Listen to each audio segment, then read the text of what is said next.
remember doing a task from the beginning to the end without stopping. And I took a step back and I was just like, what's going on? And now I'm able to do that. Like, that's crazy. Can I do more?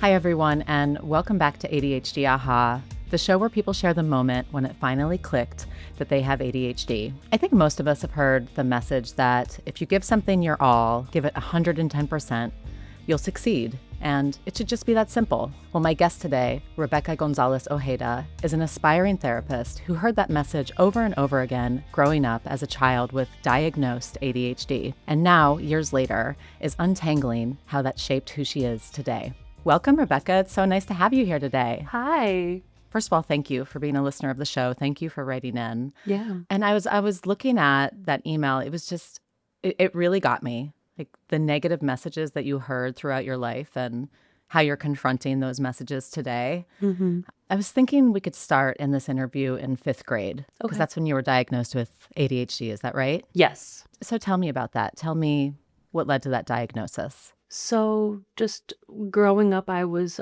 struggling in school. I had teachers notice that I would be kind of staring out the window, not paying attention in class. And one of my teachers pulled my parents aside and said, maybe you should get her evaluated. Yeah. So I was diagnosed with ADD at that time. Did you understand what was happening at that time? You were probably 10. I had no idea. My parents kind of like, we're like, we're going to go to a doctor. It's going to be fun. And I'm like, all right. It's going to be great. My parents never really like sat me down and like told me like, hey, this is it because, I'm a kid. So they kind of like just were like, okay, she has a diagnosis. Like she's going to get extra help in school. Like that's it. Okay. So you got, was it an IEP, a 504 plan? Exactly. Yeah. And I Okay. had a teacher that would come into like some of my classrooms and like kind of just be like a quote unquote extra support, but it was more of a distraction, more of an anxiety thing for me, and something I felt like people were bullying me about because of like a lot of that stuff and just people just not really asking me of like what I want or just kind of like explaining it to me. I never really got to like have a say. Well, I'm sorry to hear that you experienced bullying, and I can understand how that would have made you anxious. At what point did you understand that, like, what it was called? I never really put it together until like maybe end of high school. It was just very like, shh, like very like, don't talk about it. Even the people in my class, like we never really talked about it. And unfortunately, like there were a lot of like the quote unquote troublemakers too in my classes. And people just saw me going into the same room as these troublemakers. So everyone just thought like, oh, she like just doesn't care about school. Like she's just bad. She just doesn't care. Was that true? Did you not care about school? At some points, because of just being like, okay, I am getting these bad grades. It isn't clicking. So maybe I don't care about school. Like maybe it is true. My self-esteem really dropped a lot because it's like I'm putting all this effort in and like I do understand the information. It's just when it's on a piece of paper and it's giving A, B, C, or D, it's just hard to process that, what I'm thinking in my head onto the piece of paper. They never really helped me understand my type of way of learning, how to study, how to absorb the information in a way that my brain can absorb it. So I felt like I was putting in 110% into what I was doing and studying in the ways that I could, and then coming back and it being like a C minus. Yeah. So it was a big struggle. And even like some teachers would even say to me, it's like, I'm talking to you and you get it, but it's just like, why can't you just put that on a piece of paper? It's like easier said than done, buddy. Yeah. Yeah. Like, I don't know what to tell you. Do you feel like you carry that with you? Yeah, a lot, especially when your brain is just going a million miles a minute, right? You're thinking of everything that you have to do within 2 seconds, So it's like you're kind of scattered all over, and then now you have to put this messed up ball of spaghetti into singular spaghetti strands. You have to pick out each spaghetti and like make it perfectly straight. I love that analogy. I mean, you took I used the word untangling in the Yeah. intro, and you've literally talked about untangling. So thank you for helping me deliver that metaphor. Of course. Did your parents ever talk with you about the IEP, about your experience growing up? When I was a kid, no. I grew up in a half Hispanic household, and I'm sure other people who are Hispanic have also like witnessed like not really talking about that type of stuff, especially like mental health, any type of developmental disability, and disability in general. Yeah. It was very much not talked about. And I don't even think my parents even understood. Now they do, because I'm more of an advocate about it. One thing that I tell my parents, especially like my mom, because my mom is very like, you know, I was such a bad mom because I didn't help you. But I reassure her and I say, you didn't have the information at the time. You only knew so much. And you can only do with the information that is given to you at that time. Now we have more information, so now we can, you know, open our mind up more to the different opportunities that they have out there. Were you at any point ever invited into the IEP meetings as you got older? I was in all the meetings. My mom, she worked, so she would always conference in like through the phone. You didn't have a name, it sounds like, for what was going on. You didn't really understand what was going on, but you were in the meetings listening to teachers talk about your struggles. Exactly, yeah. What was that like? So I would go into these meetings and they kind of just like talk about like what they see, how you're doing in the classes and everything. And there's one story, it was around like I think 11th grade, and you know, like they're talking about college. My mom really pushed me to go to college and stuff, and that was one thing she was like saying in this one particular meeting. And I remember a teacher turning to me and to my mom on the phone and literally said to me, you know, she's not going to go to college. You know, with these grades that she's bringing in, she's never going to go to college. Like maybe the best she'll do is be like a McDonald's manager. It blows my mind. And first of all, this is no shade to anyone working at McDonald's is a good job, you know. Of course. But there's a meaning. There's something that comes with the teacher meant something when they said that. How did that feel? At first, like I didn't really realize like kind of what happened. It was kind of more of like a shock. And also at this time, I was not on any medicine at all. So I'm kind of just and raw never dogging life in a way. You were raw dogging it. Yeah. You know? And so I'm kind of like also in La La Land. And but my mom flipped out. The next day she like called out of work, went to the principal's office and was like, how can you say this to somebody who is going to be in 12th grade, who is about to graduate high school?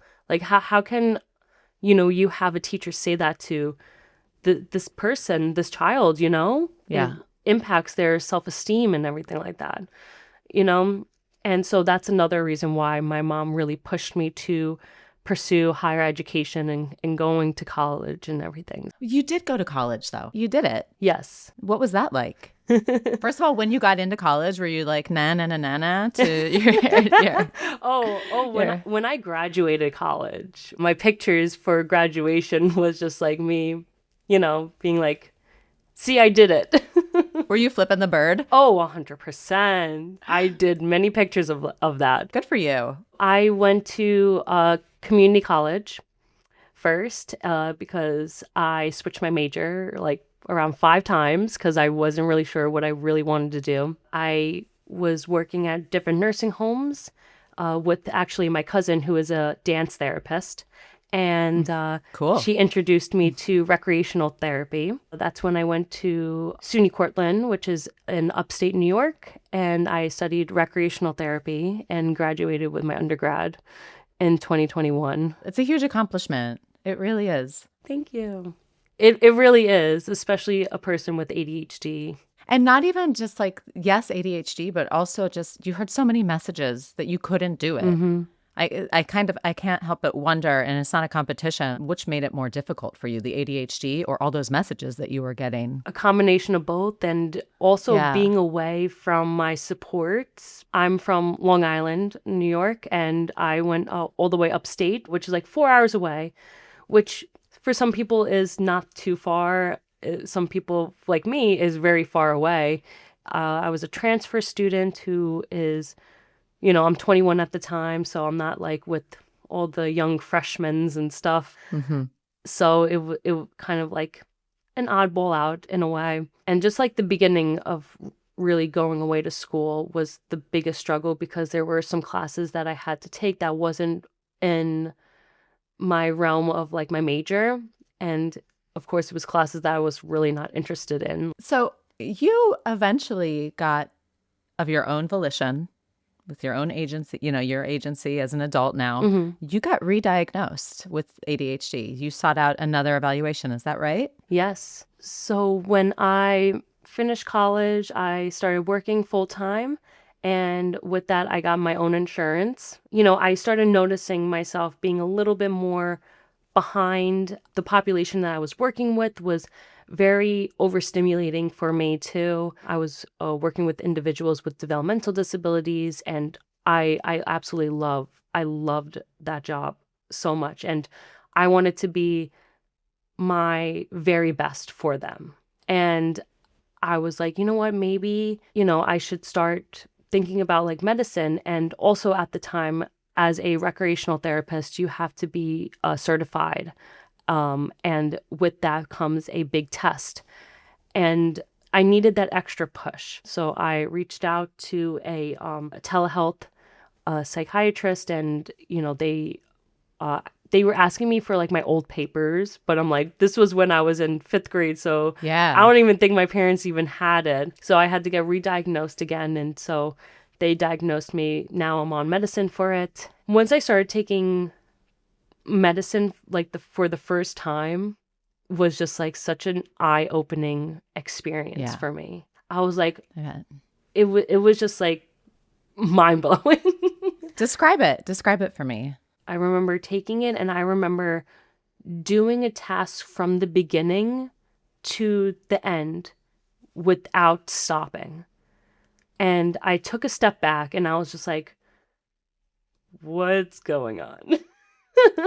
What is happening? Right? And it's like the simple things like that, like I was not able to do my whole life. So Yeah. after trial and error with other medicines, I finally was able to get my right medicine with the right dosage. And Mm-hmm. I took my test in one shot, and I passed it. Mm-hmm. And I was like, Congratulations. that's crazy. Thank you. Yeah. Thank you so Yeah. much. After doing that, it's like, what else can I do? Can I do more? The amazement of doing something, quote, normal. I'm using air quotes if you're not watching on video here. But I have to imagine it brings confidence and improves your self-esteem 100%. too. I never felt more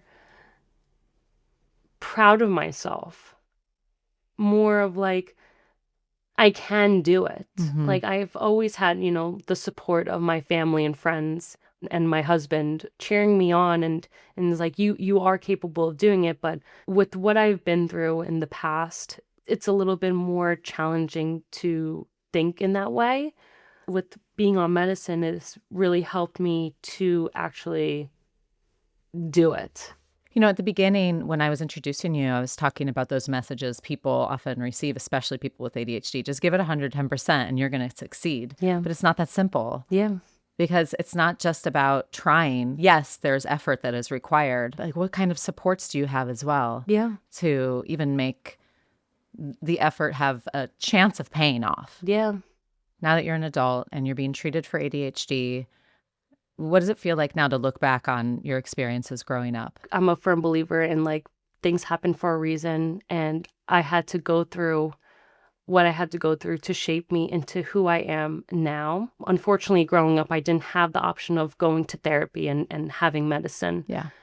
So I feel like now as an adult, since I'm going to school to be a therapist, I want to advocate for people to be able to have those options and learn those skills to bring into, adulthood. So what kind of therapist are you studying to be? I'm currently in a grad school program for clinical mental health counseling. I currently work at a psychiatric hospital, so I really do love working with adults in psych. But I think when eventually I want to open up a private practice and use recreation therapy and counseling intertwining together. What is recreation therapy? Great question.